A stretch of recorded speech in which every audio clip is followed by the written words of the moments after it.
श्री गणेशाय नमः। अथ श्री अघनाशक गायत्री स्तोत्रम्।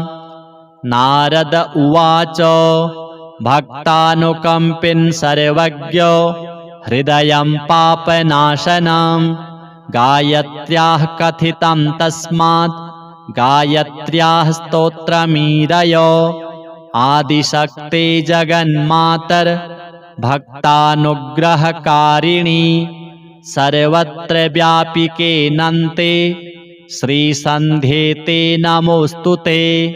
त्वमेव सन्ध्या गायत्री सावित्री च सरस्वती ब्राह्मी च वैष्णवी रौद्री रक्ता श्वेता सितेतरा प्रातर्बाला च मध्याह्ने यौवनस्था भवेत् पुनः ब्रह्मा सायं भगवती चिन्त्यते मुनिभिः सदा हंसस्था गरुडारूढा तथा वृषभवाहिनी ऋग्वेदाध्यायिनी भूमौ दृश्यते या तपस्विभिः यजुर्वेदं पठन्ती च अन्तरिक्षे विराजते सा सामगापि सर्वेषु भ्राम्यमाणा तथा भुवि रुद्रलोकं गता त्वं हि विष्णुलोकनिवासिनी त्वमेव ब्रह्मणो लोके मर्त्यानुग्रहकारिणी सप्तर्षि प्रीतिजननी माया बहुवरप्रदा शिवयोः करनेत्रोत्था ह्यश्रुस्वेदसमुद्भवा आनन्दजननी दुर्गा दशधा परिपठ्यते वरेण्या वरदा चैव वरिष्ठा वरवर्णिनी गरिष्ठा च वरार्हा च वरारोहा च सप्तमी नीलगंगा तथा संध्या सर्वदा भोगमोक्षदा भागीरथी मर्त्यलोके पाताले भोगवत्यपि त्रिलोकवाहिनी देवी स्थानत्रयनिवासिनी भूर्लोकस्था त्वमेवासि धरित्रीलोकधारिणी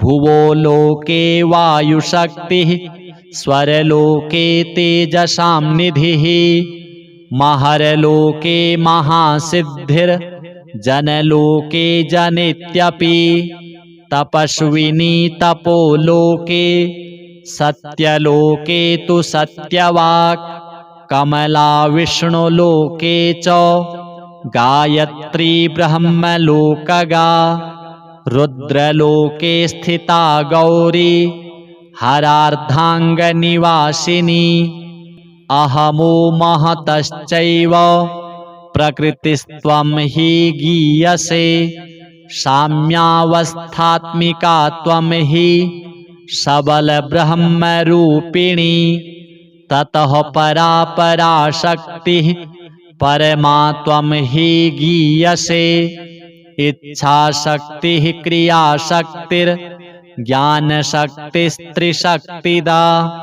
गंगा च यमुना चैव विपाशा च सरस्वती शरयुर्देविका सिन्धुर्नर्मदेरावती तथा गोदावरी सतद्रुश्च कावेरी देवलोकगा कौशिकी चन्द्रभागा च वितस्ता च सरस्वती गण्डकी तापिनी तोया गोमती वेत्रवत्यपि इडा च पिङ्गला चैव सुषुम्ना च तृतीयका गान्धारी हस्तिजिह्वा च पूषा तथैव च अलम्बुषा कुहुश्चैव शङ्खिनी प्राणवाहिनी नाड़ी च त्वं शरीरस्था गीयसे प्राक्तनैर्बुधैः हृत्पद्मस्था प्राणशक्तिः कण्ठस्था स्वप्ननायिका तालुस्था त्वं सदा धारा बिन्दुस्था बिन्दुमालिनी मूले तु कुण्डली शक्तिर्व्यापिनी केशमूलगा शिखा मध्यासना त्वं हि शिखाग्रे तु मनोन्मनी किमन्यद्बहुनोक्तेन यत्किञ्चित् जगति त्रये तत्सर्वं त्वं महादेवी श्रिये सन्ध्ये नमोऽस्तु ते इतीदं कीर्तितं स्तोत्रं सन्ध्यायां बहुपुण्यदं महापापप्रशमनं महासिद्धिविधायकं य इदं कीर्तयेत् स्तोत्रं सन्ध्याकाले समाहितः अपुत्रः प्राप्नुयात् पुत्रं धनार्थी धनमाप्नुयात् सर्वतीर्थतपोदानो यज्ञयोगफलं लभेत् भोगान् भुक्त्वा चिरं कालम् अन्ते मोक्षमवाप्नुयात् तपस्विभिः कृतं स्तोत्रं स्नानकाले तु यः पठेत् यत्र कुत्र जले मग्नः सन्ध्यामज्जनजं फलं लभते नात्र सन्देहः सत्यं च नारद शृणुयाद्योऽपि तद्भक्त्या स तु पापात् प्रमुच्यते पीयूषसदृशं वाक्यं सन्ध्योक्तं नारदेरितम् श्रीगायत्री देव्यार्पणमस्तु। नारद उवाच भक्तानुकम्पिन् सर्वज्ञ हृदयं पापनाशनं गायत्र्याः कथितं तस्मात् गायत्र्याः स्तोत्रमीरय आदिशक्ते जगन्मातर भक्तानुग्रहकारिणी सर्वत्र व्यापिके नन्ते श्रीसन्ध्ये ते नमोऽस्तु ते त्वमेव सन्ध्या गायत्री सावित्री च सरस्वती ब्राह्मी च वैष्णवी रौद्री रक्ता श्वेता सितेतरा प्रातर्बाला च मध्याह्ने यौवनस्था भवेत् पुनः ब्रह्मा सायं भगवती चिन्त्यते मुनिभिः सदा हंसस्था गरुडारूढा तथा वृषभवाहिनी ऋग्वेदाध्यायिनी भूमौ दृश्यते या तपस्विभिः यजुर्वेदं पठन्ती च अन्तरिक्षे विराजते सा सामगापि सर्वेषु भ्राम्यमाणा तथा भुवि रुद्रलोकं गता त्वं हि विष्णुलोकनिवासिनी त्वमेव ब्रह्मणो लोके मर्त्यानुग्रहकारिणी सप्तर्षिप्रीतिजननी माया बहुवरप्रदा शिवयोः करनेत्रोत्था ह्यश्रुस्वेदसमुद्भवा आनन्दजननी दुर्गा दशधा परिपठ्यते वरेण्या वरदा चैव वरिष्ठा वरवर्णिनी गरिष्ठा च वरार्हा च वरारोहा च सप्तमी नीलगंगा तथा संध्या सर्वदा भोगमोक्षदा भागीरथी मर्त्यलोके पाताले भोगवत्यपि त्रिलोकवाहिनी देवी स्थानत्रयनिवासिनी भूर्लोकस्था त्वमेवासि धरित्रीलोकधारिणी भुवो लोके वायुशक्तिः स्वरलोके तेजसां निधिः महरलोके महासिद्धिर्जनलोके जनित्यपि तपस्विनी तपोलोके सत्यलोके तु सत्यवाक् कमला विष्णुलोके च गायत्री ब्रह्मलोकगा रुद्रलोके स्थिता गौरी हरार्धाङ्गनिवासिनी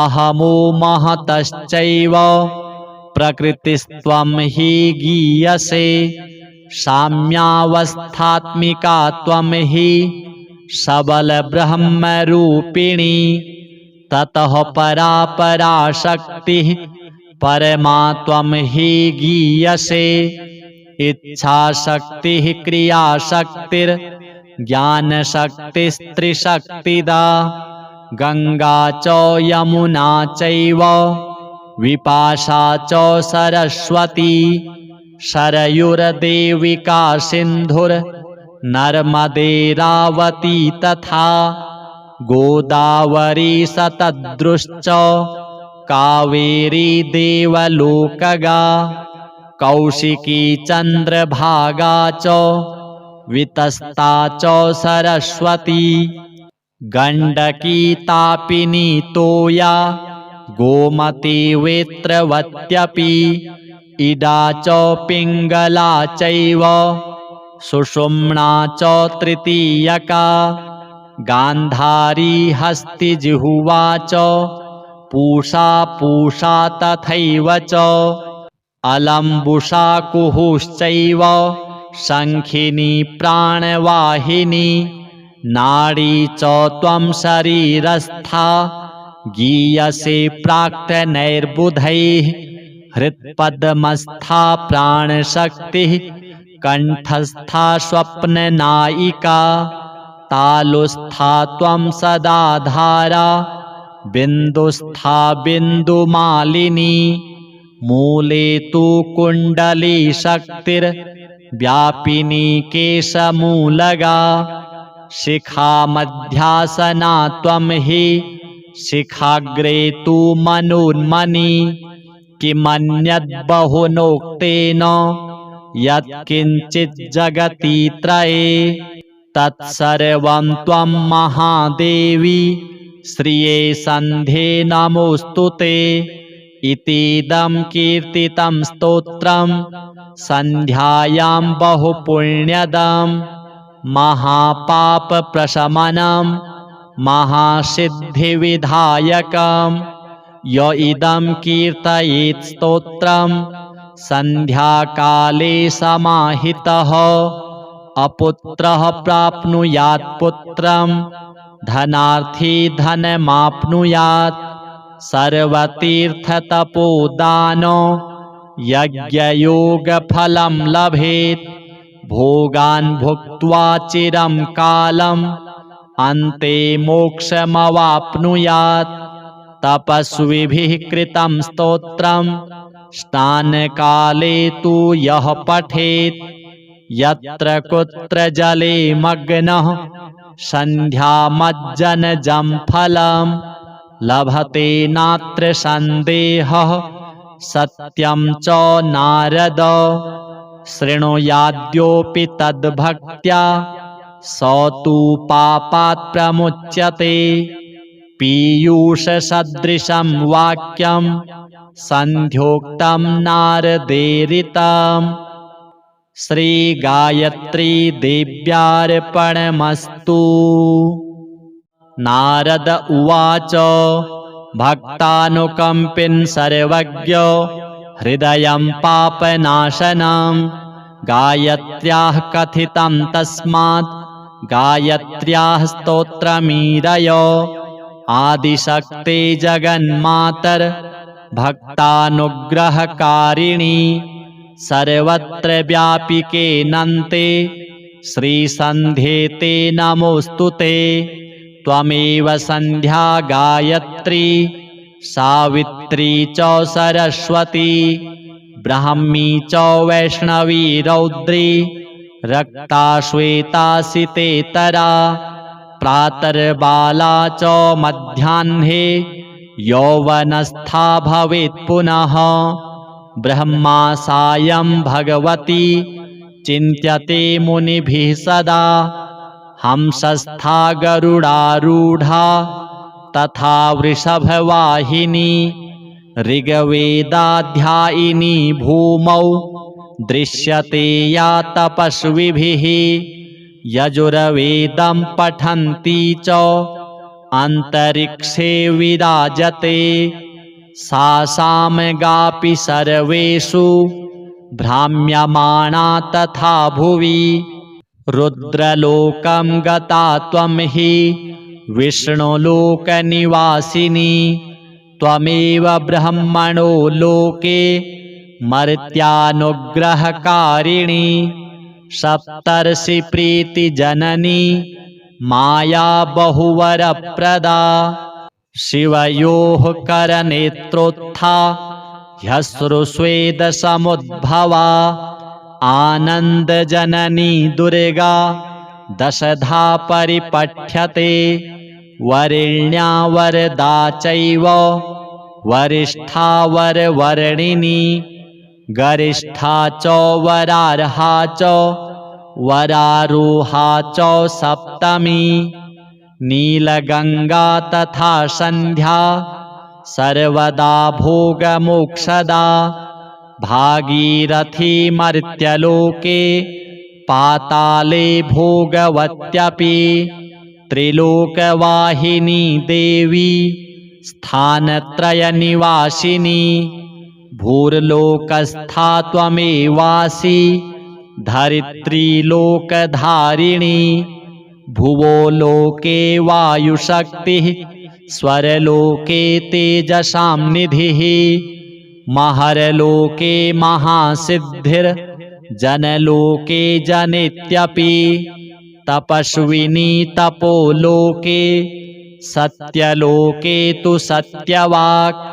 कमला विष्णुलोके च गायत्री ब्रह्मलोकगा। रुद्रलोके स्थिता गौरी हरार्धाङ्गनिवासिनी। अहमो महतश्चैव प्रकृतिस्त्वं हि गीयसे। साम्यावस्थात्मिका त्वं हि सबलब्रह्मरूपिणी। ततः परा पराशक्तिः परमा त्वं हि गीयसे। इच्छाशक्तिः क्रियाशक्तिर्ज्ञानशक्तिस्त्रिशक्तिदा। गंगा च यमुना चैव विपाशा च सरस्वती। शरयुर्देविका सिन्धुर्नर्मदेरावती तथा। गोदावरी सतद्रुश्च कावेरी देवलोकगा। कौशिकी चन्द्रभागा च वितस्ता च सरस्वती।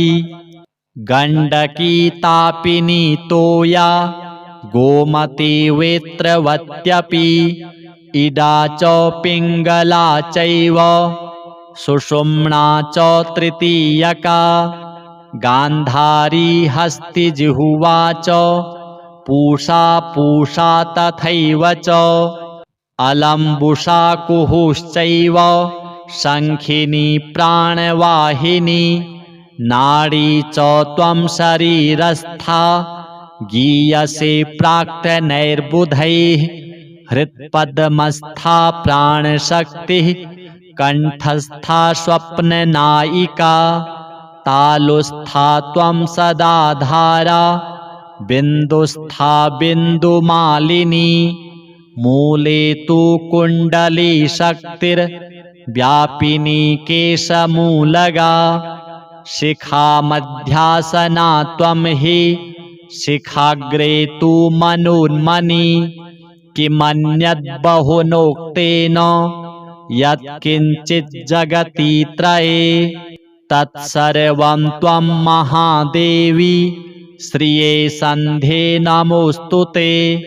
इतीदं कीर्तितं स्तोत्रं सन्ध्यायां बहुपुण्यदम्। महापापप्रशमनं महासिद्धिविधायकं य इदं कीर्तयेत् स्तोत्रं सन्ध्याकाले समाहितः अपुत्रः प्राप्नुयात् पुत्रं धनार्थी धनमाप्नुयात् सर्वतीर्थतपोदानो यज्ञयोगफलं लभेत् भोगान् भुक्त्वा चिरं कालम् अन्ते मोक्षमवाप्नुयात्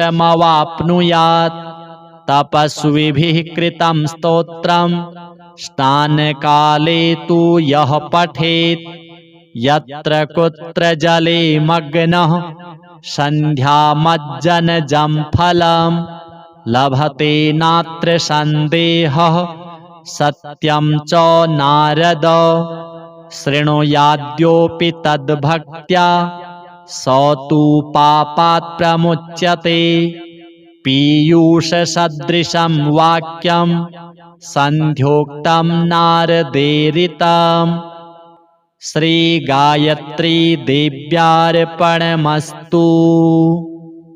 नारद उवाच भक्तानुकम्पिन् सर्वज्ञ हृदयं पापनाशनं गायत्र्याः कथितं तस्मात् गायत्र्याः स्तोत्रमीरय आदिशक्ते जगन्मातर भक्तानुग्रहकारिणी सर्वत्र व्यापिके नन्ते श्रीसन्ध्ये ते नमोऽस्तुते त्वमेव सन्ध्या गायत्री सावित्री च सरस्वती ब्राह्मी च वैष्णवी रौद्री रक्ता श्वेता सितेतरा प्रातर्बाला च मध्याह्ने यौवनस्था भवेत् पुनः ब्रह्मा सायं भगवती चिन्त्यते मुनिभिः सदा हंसस्था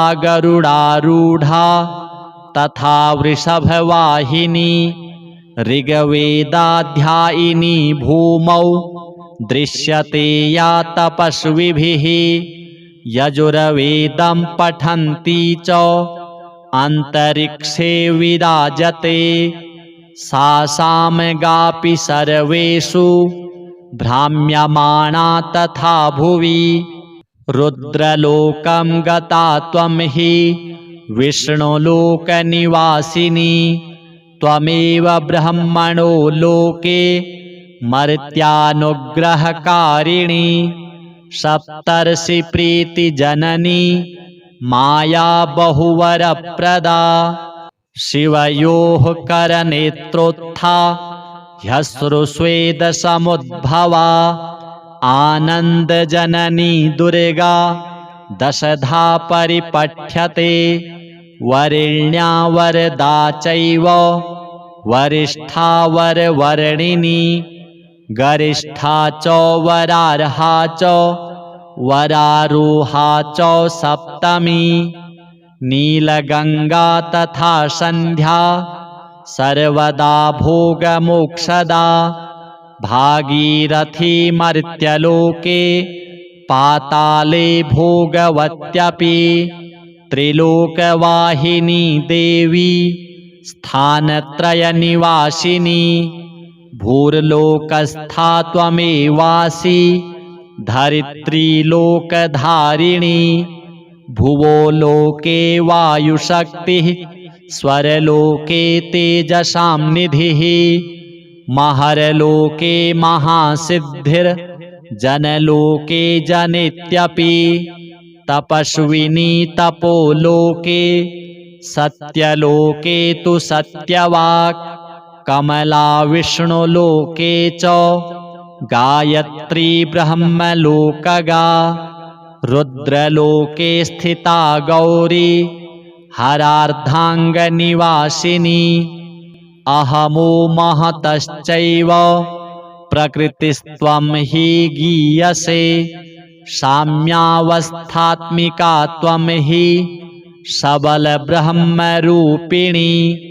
ततः परा पराशक्तिः परमा त्वं हि गीयसे इच्छाशक्तिः क्रियाशक्तिर्ज्ञानशक्तिस्त्रिशक्तिदा गंगा च यमुना चैव विपाशा च सरस्वती शरयुर्देविका सिन्धुर्नर्मदेरावती तथा गोदावरी सतद्रुश्च कावेरी देवलोकगा कौशिकी चंद्रभागा च वितस्ता च सरस्वती गंडकी तापिनी तोया गोमती वेत्रवत्यपि इडा च पिंगला चैव सुषुम्ना च तृतीयका गांधारी हस्तिजिह्वा च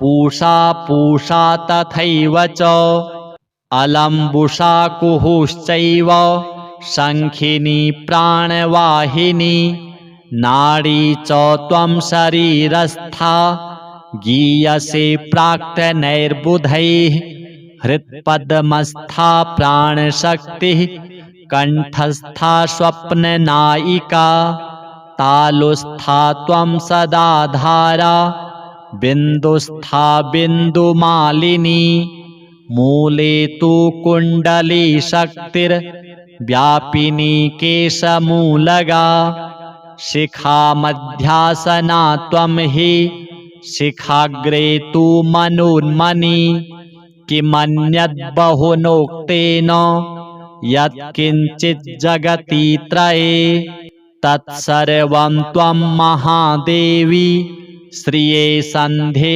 नमोऽस्तुते इतीदं कीर्तितं स्तोत्रं सन्ध्यायां बहुपुण्यदं महापापप्रशमनं महासिद्धिविधायकं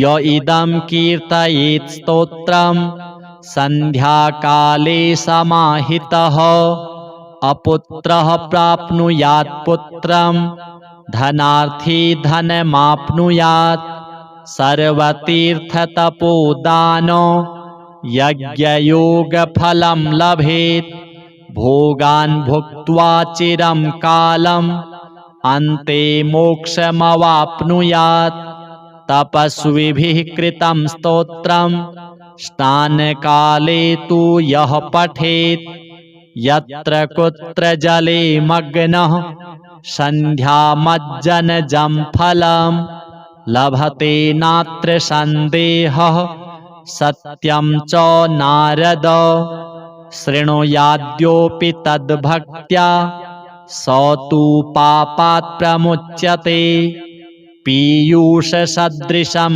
वाक्यं सन्ध्योक्तं नारदेरितम् श्रीगायत्री देव्यार्पणमस्तु। नारद उवाच भक्तानुकम्पिन् सर्वज्ञो हृदयं पापनाशनं गायत्र्याः कथितं तस्मात् गायत्र्याः स्तोत्रमीरय आदिशक्ते जगन्मातर भक्तानुग्रहकारिणी सर्वत्र व्यापिके नन्ते श्रीसन्ध्ये ते नमोऽस्तुते त्वमेव सन्ध्या गायत्री सावित्री च सरस्वती ब्राह्मी च वैष्णवी रौद्री रक्ता श्वेतासितेतरा प्रातर्बाला च मध्याह्ने यौवनस्था भवेत् पुनः ब्रह्मा सायं भगवती चिन्त्यते मुनिभिः सदा हंसस्था गरुडारूढा तथा वृषभवाहिनी ऋग्वेदाध्यायिनी भूमौ दृश्यते या तपस्विभिः यजुर्वेदं पठन्ती च अन्तरिक्षे विराजते सा सामगापि सर्वेषु भ्राम्यमाणा तथा भुवि रुद्रलोकं गता त्वं हि विष्णुलोकनिवासिनी त्वमेव ब्रह्मणो लोके मर्त्यानुग्रहकारिणी सप्तर्षि प्रीति जननी माया बहुवरप्रदा शिवयोः करनेत्रोत्था ह्यश्रुस्वेद समुद्भवा आनन्दजननी दुर्गा दशधा परिपठ्यते वरेण्या वरदा चैव वरिष्ठा वरवर्णिनी गरिष्ठा च वरार्हा च वरारोहा च सप्तमी नीलगंगा तथा संध्या सर्वदा भोगमोक्षदा भागीरथी मर्त्यलोके पाताले भोगवत्यपि त्रिलोकवाहिनी देवी स्थानत्रयनिवासिनी भूर्लोकस्था त्वमेवासि धरित्रीलोकधारिणी भुवो लोके वायुशक्तिः स्वरलोके तेजसां निधिः महरलोके महासिद्धिर्जनलोके जनित्यपि तपस्विनी तपोलोके सत्यलोके तु सत्यवाक् कमला विष्णुलोके च गायत्री ब्रह्मलोकगा रुद्रलोके स्थिता गौरी हरार्धाङ्गनिवासिनी अहमो महतश्चैव प्रकृतिस्त्वं हि गीयसे साम्यावस्थात्मिका त्वं हि सबलब्रह्मरूपिणी ततः परा पराशक्तिः परमा त्वं हि गीयसे इच्छाशक्तिः क्रियाशक्तिर्ज्ञानशक्तिस्त्रिशक्तिदा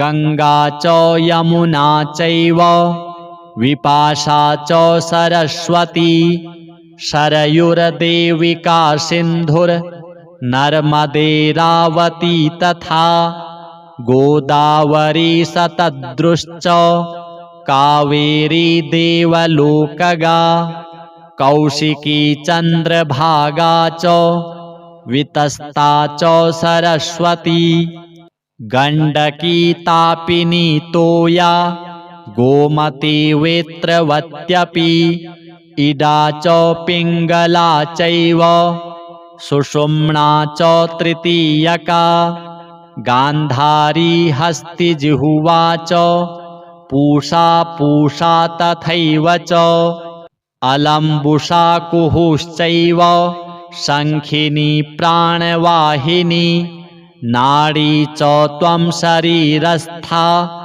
गीयसे प्राक्तनैर्बुधैः हृत्पद्मस्था प्राणशक्तिः कण्ठस्था स्वप्ननायिका तालुस्था त्वं सदाधारा बिन्दुस्था बिन्दुमालिनी मूले तु कुण्डली शक्तिर्व्यापिनी केशमूलगा शिखा मध्यासना त्वं हि शिखाग्रे तु मनोन्मनी किमन्यद्बहुनोक्तेन यत्किञ्चित् जगति त्रये तत्सर्वं त्वं महादेवी श्रिये सन्ध्ये नमोऽस्तु ते इतीदं कीर्तितं स्तोत्रं सन्ध्यायां बहुपुण्यदं महापापप्रशमनं महासिद्धिविधायकं य इदं कीर्तयेत् स्तोत्रं सन्ध्याकाले समाहितः अपुत्रः प्राप्नुयात् पुत्रं धनार्थी धनमाप्नुयात् सर्वतीर्थतपोदान यज्ञयोगफलं लभेत् भोगान् भुक्त्वा चिरं कालम् अन्ते मोक्षमवाप्नुयात् तपस्विभिः कृतं स्तोत्रं स्नानकाले तु यः पठेत् यत्र कुत्र जले मग्नः सन्ध्यामज्जनजं फलं लभते नात्र सन्देहः सत्यं च नारद शृणुयाद्योऽपि तद्भक्त्या स तु पापात् प्रमुच्यते। पीयूषसदृशं वाक्यं सन्ध्योक्तं नारदेरितं श्रीगायत्री देव्यार्पणमस्तु। नारद उवाच भक्तानुकम्पिन् सर्वज्ञ हृदयं पापनाशनं गायत्र्याः कथितं तस्मात् गायत्र्याः स्तोत्रमीरय। आदिशक्ते जगन्मातर भक्तानुग्रहकारिणी सर्वत्र व्यापिके नन्ते श्रीसन्ध्ये ते नमोऽस्तु ते। त्वमेव सन्ध्या गायत्री सावित्री च सरस्वती ब्राह्मी च वैष्णवी रौद्री रक्ता श्वेता सितेतरा प्रातर्बाला च मध्याह्ने यौवनस्था भवेत् पुनः। ब्रह्मा सायं भगवती चिन्त्यते मुनिभिः सदा हंसस्था गरुडारूढा तथा वृषभवाहिनी ऋग्वेदाध्यायिनी भूमौ दृश्यते या तपस्विभिः यजुर्वेदं पठन्ती च अन्तरिक्षे विराजते। सा सामगापि सर्वेषु भ्राम्यमाणा तथा भुवि रुद्रलोकं गता त्वं हि विष्णुलोकनिवासिनी। त्वमेव ब्रह्मणो लोके मर्त्यानुग्रहकारिणी सप्तर्षि प्रीतिजननी माया बहुवरप्रदा। शिवयोः करनेत्रोत्था ह्यश्रुस्वेदसमुद्भवा आनन्दजननी दुर्गा दशधा परिपठ्यते। वरेण्या वरदा चैव वरिष्ठा वरवर्णिनी गरिष्ठा च वरार्हा च वरारोहा च सप्तमी। नीलगंगा तथा संध्या सर्वदा भोगमोक्षदा। भागीरथी मर्त्यलोके पाताले भोगवत्यपि। त्रिलोकवाहिनी देवी स्थानत्रयनिवासिनी भूर्लोकस्था त्वमेवासि धरित्रीलोकधारिणी।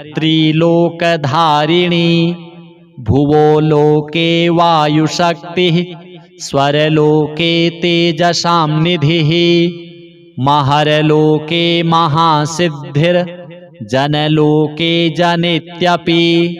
तपस्विनी तपोलोके सत्यलोके तु सत्यवाक् कमला विष्णुलोके च गायत्री ब्रह्मलोकगा। रुद्रलोके स्थिता गौरी हरार्धाङ्गनिवासिनी। अहमो महतश्चैव प्रकृतिस्त्वं हि गीयसे। साम्यावस्थात्मिका त्वं हि सबलब्रह्मरूपिणी। ततः परा पराशक्तिः परमा त्वं हि गीयसे। इच्छाशक्तिः क्रियाशक्तिर्ज्ञानशक्तिस्त्रिशक्तिदा। गंगा च यमुना चैव विपाशा च सरस्वती। शरयुर्देविका सिन्धुर्नर्मदेरावती तथा गोदावरी शतद्रुश्च कावेरी देवलोकगा। कौशिकी चन्द्रभागा च वितस्ता च सरस्वती। गण्डकी तापिनी तोया गोमती वेत्रवत्यपि। इडा च पिङ्गला चैव सुषुम्ना च तृतीयका। गान्धारी हस्तिजिह्वा च पूषा पूषा तथैव च अलम्बुषा कुहुश्चैव शङ्खिनी प्राणवाहिनी नाडी च त्वं शरीरस्था गीयसे प्राक्तनैर्बुधैः हृत्पद्मस्था प्राणशक्तिः कण्ठस्था स्वप्ननायिका तालुस्था त्वं सदा धारा बिन्दुस्था बिन्दुमालिनी मूले तु कुण्डली शक्तिर्व्यापिनी केशमूलगा शिखा मध्यासना त्वं हि शिखाग्रे तु मनोन्मनी किमन्यद्बहुनोक्तेन यत्किञ्चित् जगति त्रये तत्सर्वं त्वं महादेवी श्रिये सन्ध्ये नमोऽस्तु ते इतीदं कीर्तितं स्तोत्रं सन्ध्यायां बहुपुण्यदं महापापप्रशमनं महासिद्धिविधायकं य इदं कीर्तयेत् स्तोत्रं सन्ध्याकाले समाहितः अपुत्रः प्राप्नुयात् पुत्रं धनार्थी धनमाप्नुयात् सर्वतीर्थतपोदान यज्ञयोगफलं लभेत् भोगान् भुक्त्वा चिरं कालम् अन्ते मोक्षमवाप्नुयात् तपस्विभिः कृतं स्तोत्रं स्नानकाले तु यः पठेत् यत्र कुत्र जले मग्नः सन्ध्यामज्जनजं फलं लभते नात्र सन्देहः सत्यं च नारद शृणुयाद्योऽपि तद्भक्त्या स तु पापात् प्रमुच्यते पीयूषसदृशं वाक्यं सन्ध्योक्तं नारदेरितं श्रीगायत्री देव्यार्पणमस्तु।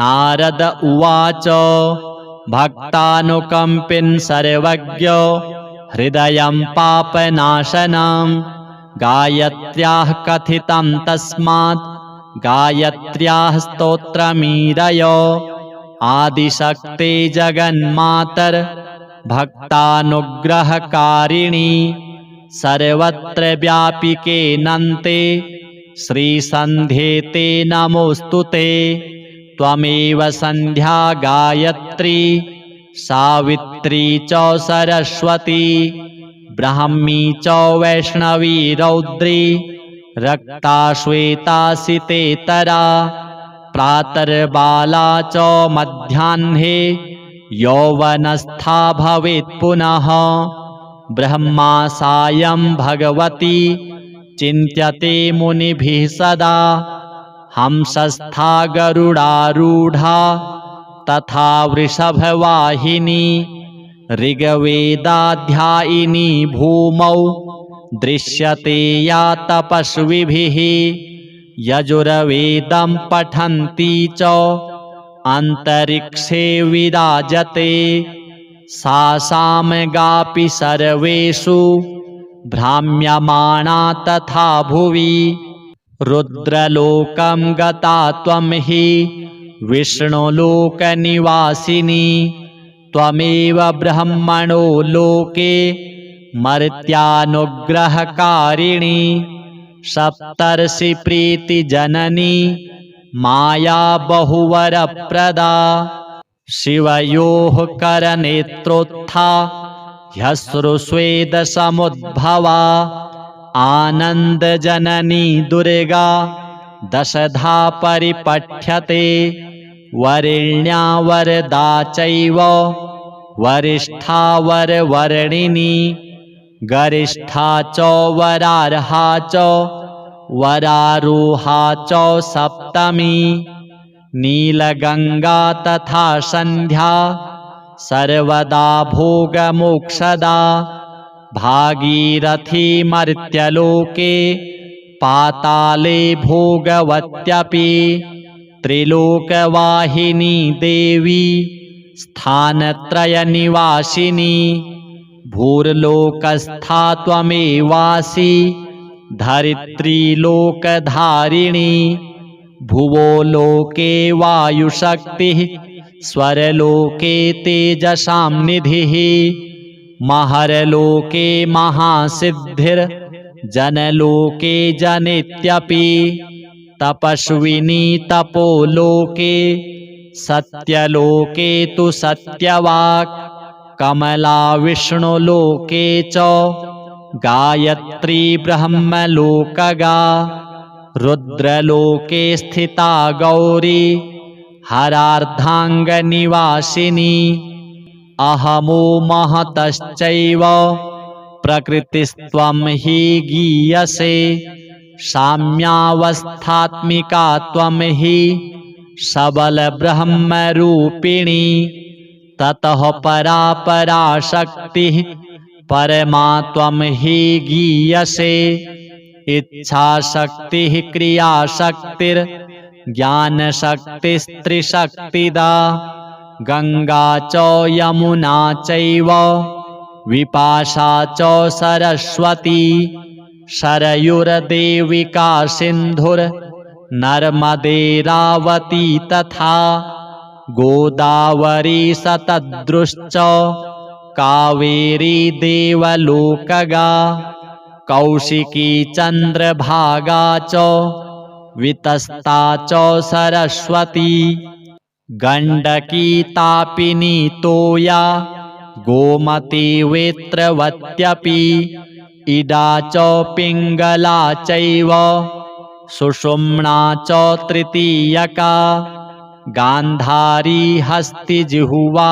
च पूषा तथैव च अलम्बुषा कुहुश्चैव शङ्खिनी प्राणवाहिनी नाडी च त्वं शरीरस्था गीयसे प्राक्तनैर्बुधैः हृत्पद्मस्था प्राणशक्तिः कण्ठस्था स्वप्ननायिका तालुस्था त्वं सदा धारा बिन्दुस्था बिन्दुमालिनी मूले तु कुण्डली शक्तिर्व्यापिनी केशमूलगा शिखा मध्यासना त्वं हि शिखाग्रे तु मनोन्मनी किमन्यद्बहुनोक्तेन यत्किञ्चित् जगति त्रये तत्सर्वं त्वं महादेवी श्रिये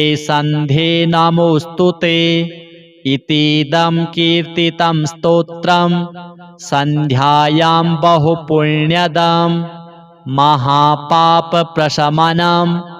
महासिद्धिविधायकं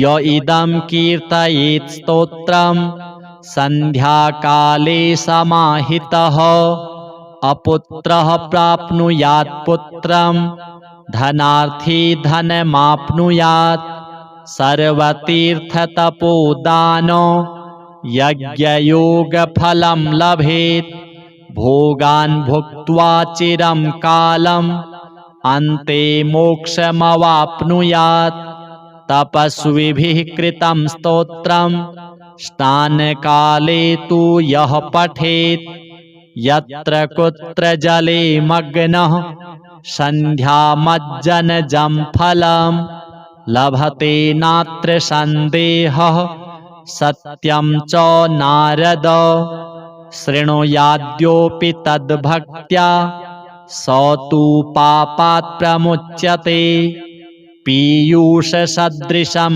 वाक्यं सन्ध्योक्तं नारदेरितम् श्रीगायत्री देव्यार्पणमस्तु।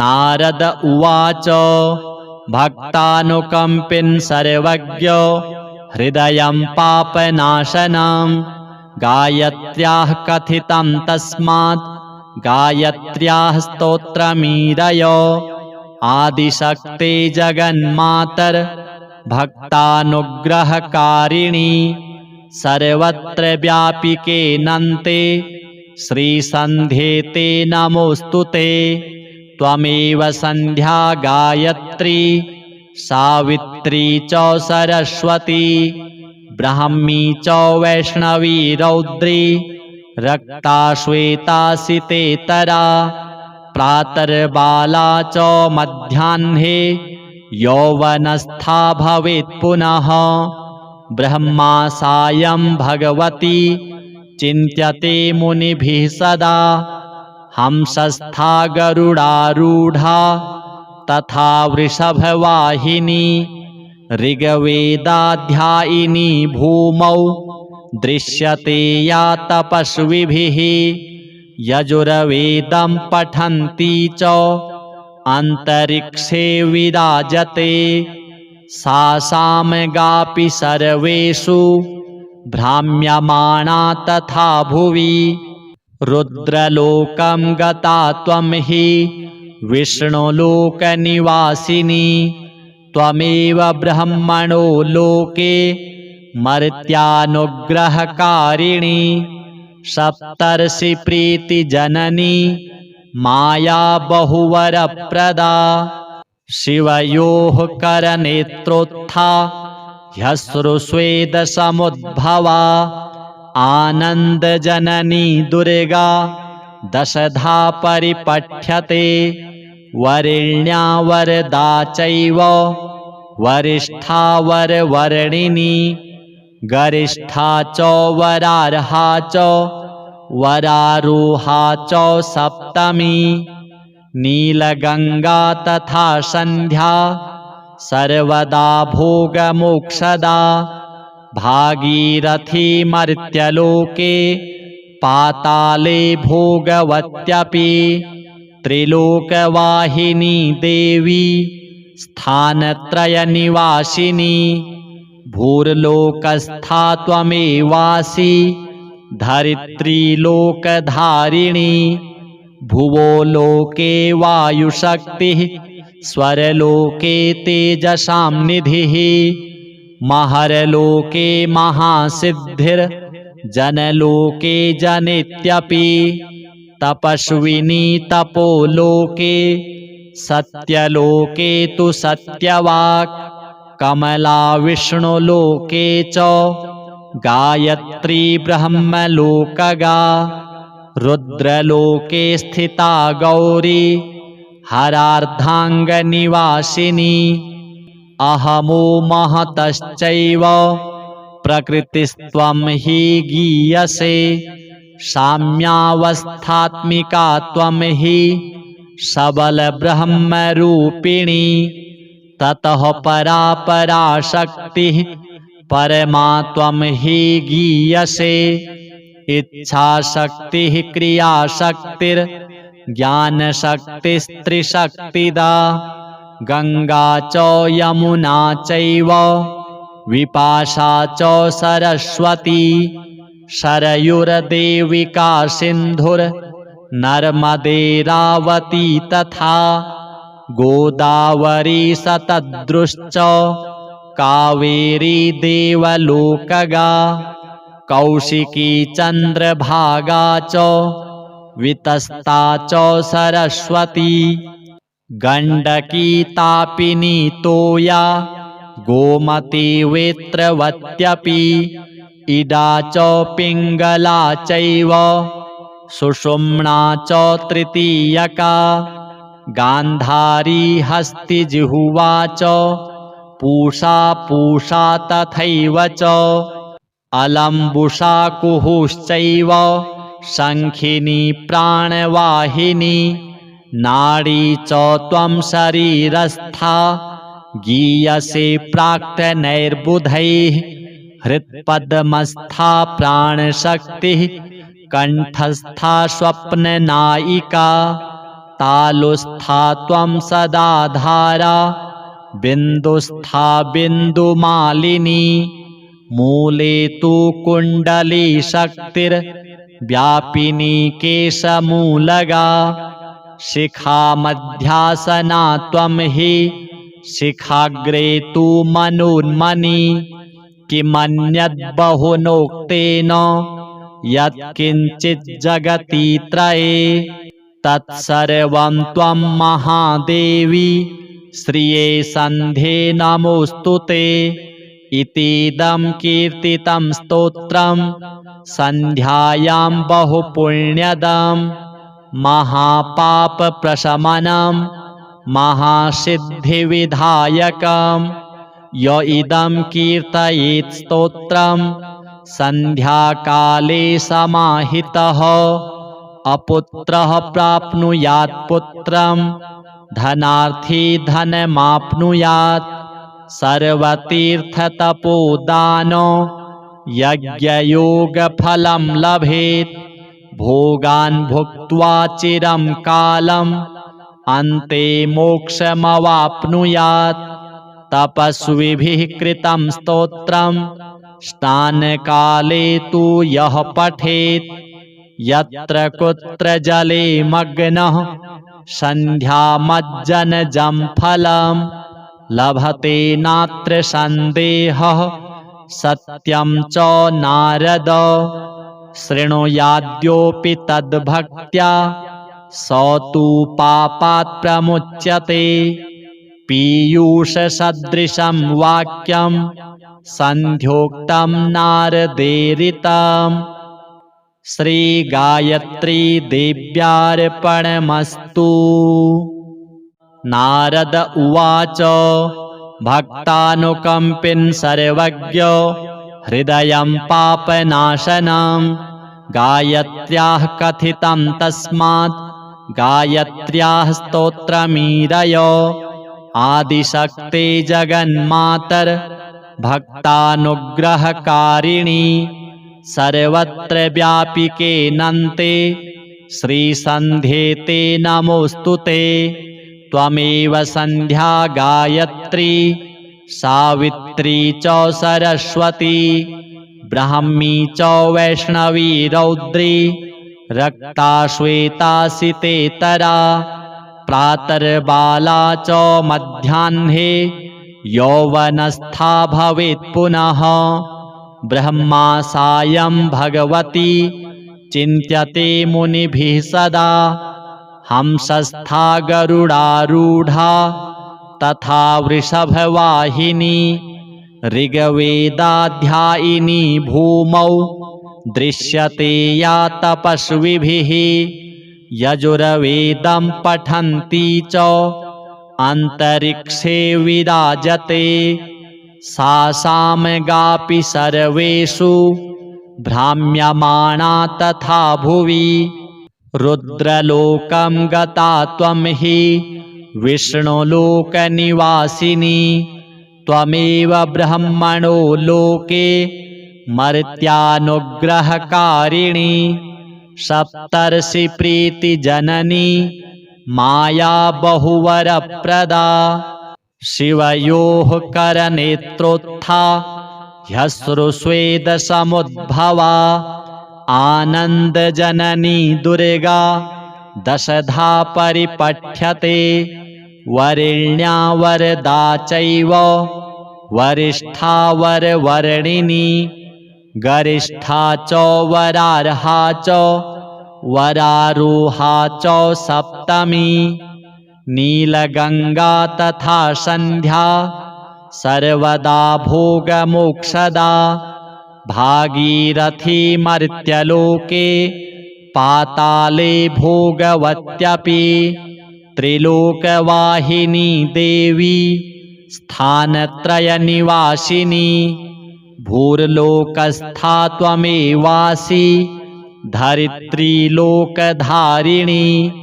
भुवो लोके वायुशक्तिः स्वरलोके तेजसां निधिः। महरलोके महासिद्धिर्जनलोके जनित्यपि। तपस्विनी तपोलोके सत्यलोके तु सत्यवाक्। कमला विष्णुलोके च गायत्री ब्रह्मलोकगा। रुद्रलोके स्थिता गौरी हरार्धाङ्गनिवासिनी।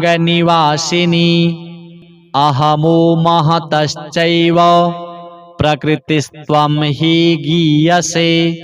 साम्यावस्थात्मिका त्वं हि सबलब्रह्मरूपिणी। ततः परा पराशक्तिः परमा त्वं हि गीयसे। इच्छाशक्तिः क्रियाशक्तिर्ज्ञानशक्तिस्त्रिशक्तिदा। गंगा च यमुना चैव विपाशा च सरस्वती। शरयुर्देविका सिन्धुर्नर्मदेरावती तथा। गोदावरी सतद्रुश्च कावेरी देवलोकगा। कौशिकी चन्द्रभागा च वितस्ता च सरस्वती। गण्डकी तापिनी तोया गोमती वेत्रवत्यपि। इडा च पिङ्गला चैव सुषुम्ना च तृतीयका। गान्धारी हस्तिजिह्वा च पूषा पूषा तथैव च। अलम्बुसा कुहुश्चैव शङ्खिनी प्राणवाहिनी। नाडी च त्वं शरीरस्था गीयसे प्राक्तनैर्बुधैः। हृत्पद्मस्था प्राणशक्तिः कण्ठस्था स्वप्ननायिका। तालुस्था त्वं सदा धारा बिन्दुस्था बिन्दुमालिनी। मूले तु कुण्डली शक्तिर्व्यापिनी केशमूलगा। शिखा मध्यासना त्वं हि शिखाग्रे तु मनोन्मनी। किमन्यद्बहुनोक्तेन यत्किञ्चित् जगति त्रये। तत्सर्वं त्वं महादेवी श्रिये सन्ध्ये नमोऽस्तु ते। इतीदं कीर्तितं स्तोत्रं सन्ध्यायां बहुपुण्यदम्। महापापप्रशमनं महासिद्धिविधायकं। य इदं कीर्तयेत् स्तोत्रं सन्ध्याकाले समाहितः। अपुत्रः प्राप्नुयात् पुत्रं धनार्थी धनमाप्नुयात्। सर्वतीर्थतपोदान यज्ञयोगफलं लभेत्। भोगान् भुक्त्वा चिरं कालम् अन्ते मोक्षमवाप्नुयात्। तपस्विभिः कृतं स्तोत्रं स्नानकाले तु यः पठेत्। यत्र कुत्र जले मग्नः सन्ध्यामज्जनजं फलं। लभते नात्र सन्देहः सत्यं च नारद। शृणुयाद्योऽपि तद्भक्त्या स तु पापात् प्रमुच्यते। पीयूषसदृशं वाक्यं सन्ध्योक्तं नारदेरितं। श्रीगायत्री देव्यार्पणमस्तु। नारद उवाच भक्तानुकम्पिन् सर्वज्ञ हृदयं पापनाशनं। गायत्र्याः कथितं तस्मात् गायत्र्याः स्तोत्रमीरय। आदिशक्ते जगन्मातर भक्तानुग्रहकारिणी। सर्वत्र व्यापिके नन्ते श्रीसन्ध्ये ते नमोऽस्तु ते। त्वमेव सन्ध्या गायत्री सावित्री च सरस्वती। ब्राह्मी च वैष्णवी रौद्री रक्ता श्वेता सितेतरा। प्रातर्बाला च मध्याह्ने यौवनस्था भवेत् पुनः। ब्रह्मा सायं भगवती चिन्त्यते मुनिभिः सदा। हंसस्था गरुडारूढा तथा वृषभवाहिनी। ऋग्वेदाध्यायिनी भूमौ दृश्यते या तपस्विभिः। यजुर्वेदं पठन्ती च अन्तरिक्षे विराजते। सा सामगापि सर्वेषु भ्राम्यमाणा तथा भुवि रुद्रलोकं गता त्वं हि विष्णुलोकनिवासिनी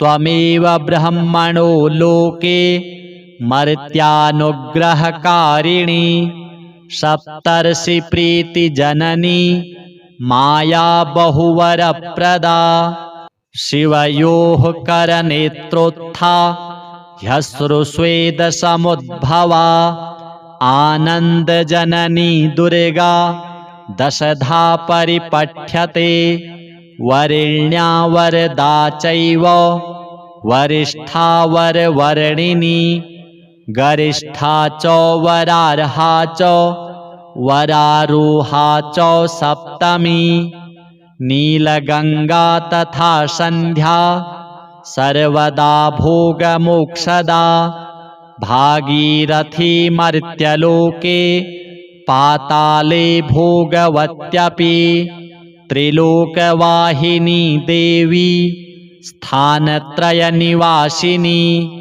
भूर्लोकस्था त्वमेवासि धरित्रीलोकधारिणी भुवो लोके वायुशक्तिः स्वरलोके तेजसां निधिः महरलोके महासिद्धिर्जनलोके जनित्यपि तपस्विनी तपोलोके सत्यलोके तु सत्यवाक् कमला विष्णुलोके च गायत्री ब्रह्मलोकगा रुद्रलोके स्थिता गौरी हरार्धाङ्गनिवासिनी अहमो महतश्चैव प्रकृतिस्त्वं हि गीयसे साम्यावस्थात्मिका त्वं हि सबलब्रह्मरूपिणी ततः परा पराशक्तिः परमा त्वं हि गीयसे इच्छाशक्तिः क्रियाशक्तिर्ज्ञानशक्तिस्त्रिशक्तिदा गंगा च यमुना चैव विपाशा च सरस्वती शरयुर्देविका सिन्धुर्नर्मदेरावती तथा गोदावरी सतद्रुश्च कावेरी देवलोकगा कौशिकी चन्द्रभागा च वितस्ता च सरस्वती गण्डकी तापिनी तोया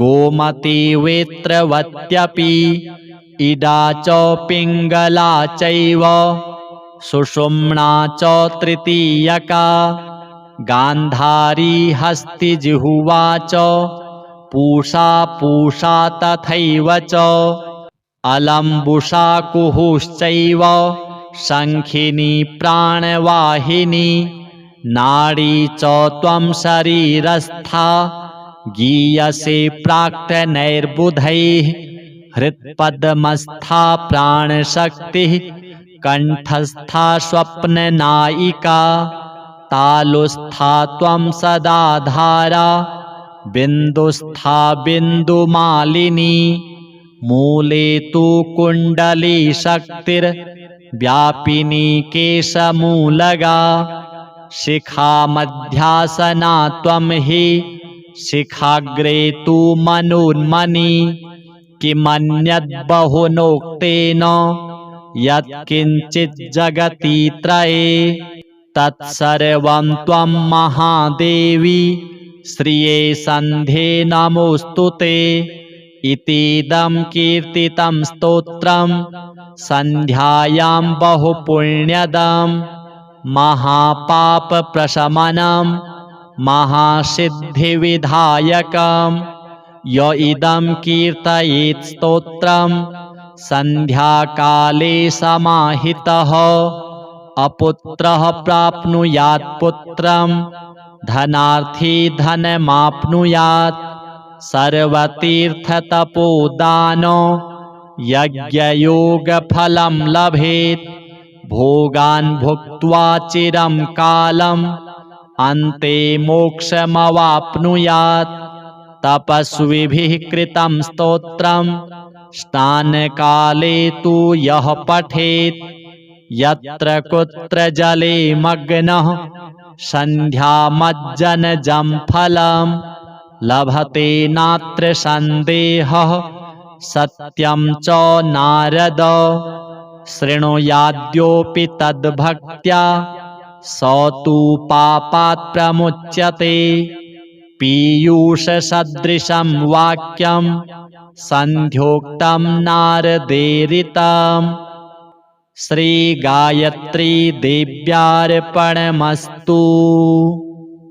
नारद उवाच भक्तानुकम्पिन् सर्वज्ञ हृदयं पापनाशनं गायत्र्याः कथितं तस्मात् गायत्र्याः स्तोत्रमीरय आदिशक्ते जगन्मातर भक्तानुग्रहकारिणी सर्वत्र व्यापिके नन्ते श्रीसन्ध्ये ते नमोऽस्तुते त्वमेव सन्ध्या गायत्री सावित्री च सरस्वती ब्राह्मी च वैष्णवी रौद्री रक्ता श्वेता सितेतरा प्रातर्बाला च मध्याह्ने यौवनस्था भवेत् पुनः ब्रह्मा सायं भगवती चिन्त्यते मुनिभिः सदा हंसस्था गरुडारूढा तथा वृषभवाहिनी ऋग्वेदाध्यायिनी भूमौ दृश्यते या तपस्विभिः यजुर्वेदं पठन्ती च अन्तरिक्षे विराजते सा सामगापि सर्वेषु भ्राम्यमाणा तथा भुवि रुद्रलोकं गता त्वं हि विष्णुलोकनिवासिनी त्वमेव ब्रह्मणो लोके मर्त्यानुग्रहकारिणी सप्तर्षिप्रीतिजननी माया बहुवरप्रदा शिवयोः करनेत्रोत्था ह्यश्रुस्वेदसमुद्भवा आनन्दजननी दुर्गा दशधा परिपठ्यते वरेण्या वरदा चैव वरिष्ठा वरवर्णिनी गरिष्ठा च वरार्हा च वरारोहा च सप्तमी नीलगंगा तथा संध्या सर्वदा भोगमोक्षदा भागीरथी मर्त्यलोके पाताले भोगवत्यपि त्रिलोकवाहिनी देवी स्थानत्रयनिवासिनी भूर्लोकस्था त्वमेवासि धरित्रीलोकधारिणी भुवो लोके वायुशक्तिः स्वरलोके तेजसां निधिः महरलोके महासिद्धिर्जनलोके जनित्यपि तपस्विनी तपोलोके सत्यलोके तु सत्यवाक् कमला विष्णुलोके च गायत्री ब्रह्मलोकगा रुद्रलोके स्थिता गौरी हरार्धाङ्गनिवासिनी अहमो महतश्चैव प्रकृतिस्त्वं हि गीयसे साम्यावस्थात्मिका त्वं हि सबलब्रह्मरूपिणी ततः परा पराशक्तिः परमा त्वं हि गीयसे इच्छाशक्तिः क्रियाशक्तिर्ज्ञानशक्तिस्त्रिशक्तिदा गंगा च यमुना चैव विपाशा च सरस्वती शरयुर्देविका सिन्धुर्नर्मदेरावती तथा गोदावरी सतद्रुश्च कावेरी देवलोकगा कौशिकी चन्द्रभागा च वितस्ता च सरस्वती गण्डकी तापिनी तोया गोमती वेत्रवत्यपि इडा च पिङ्गला चैव सुषुम्ना च तृतीयका गान्धारी हस्तिजिह्वा च पूषा तथैव च अलम्बुषा कुहुश्चैव शङ्खिनी प्राणवाहिनी नाडी च त्वं शरीरस्था गीयसे प्राक्तनैर्बुधैः हृत्पद्मस्था प्राणशक्तिः कण्ठस्था स्वप्ननायिका तालुस्था त्वं सदा धारा बिन्दुस्था बिन्दुमालिनी मूले तु कुण्डली शक्तिर्व्यापिनी केशमूलगा शिखा मध्यासना त्वं हि शिखाग्रे तु मनोन्मनी किमन्यद्बहुनोक्तेन यत्किञ्चित् जगति त्रये तत्सर्वं त्वं महादेवी श्रिये सन्ध्ये नमोऽस्तु ते इतीदं कीर्तितं स्तोत्रं सन्ध्यायां बहुपुण्यदं महापापप्रशमनं महासिद्धिविधायकं य इदं कीर्तयेत् स्तोत्रं सन्ध्याकाले समाहितः अपुत्रः प्राप्नुयात् पुत्रं धनार्थी धनमाप्नुयात् सर्वतीर्थतपोदानो यज्ञयोगफलं लभेत् भोगान् भुक्त्वा चिरं कालम् अन्ते मोक्षमवाप्नुयात् तपस्विभिः कृतं स्तोत्रं स्नानकाले तु यः पठेत् यत्र कुत्र जले मग्नः सन्ध्यामज्जनजं फलं लभते नात्र सन्देहः सत्यं च नारद शृणुयाद्योऽपि तद्भक्त्या स तु पापात् प्रमुच्यते पीयूषसदृशं वाक्यं सन्ध्योक्तं नारदेरितम् श्रीगायत्री देव्यार्पणमस्तु।